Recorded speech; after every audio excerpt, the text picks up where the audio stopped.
Hello दोस्तों, नमस्ते, प्रणाम। सभी का स्वागत है खुशबू यादव आधी गीत के चैनल पर। आप लोगों के बीच में मैं एक प्यारा सा नाच गीत सुनाने जा रही हूँ। कैसा लगेगा आप लोग कमेंट में ज़रूर बताइएगा। ढेर सारा प्यारा आशीर्वाद दीजिएगा। लास्ट वीडियो तक बने रहिएगा।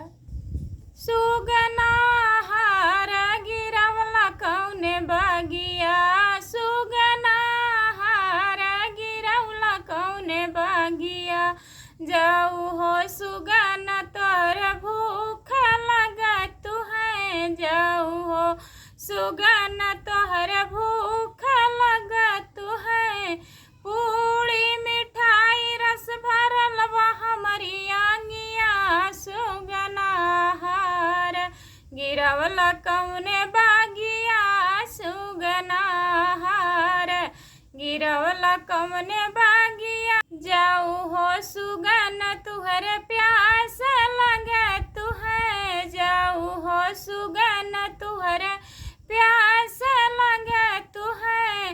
गेड़ुआ गिलासी भरल बा हमरे आंगिया, सुगना हार गिरवला कौने बागिया, सुगना हार गिरवला कौने बागिया, सुगना हार, जाऊ हो सुगन तुहरे आमल लगत है, जाऊ हो सुगन तुहरे आमल लगत है।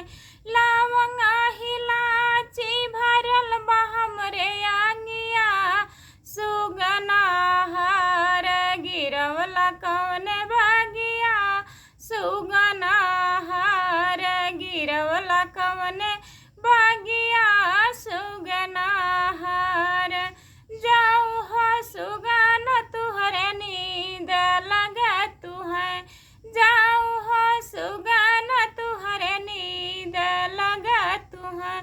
गद्दा गलाई चाबी छल बा हमरे लगवे, सुगना हार गिरवला कौने बागिया, सुगना हार गिरवला कौने बागिया, सुगना हार।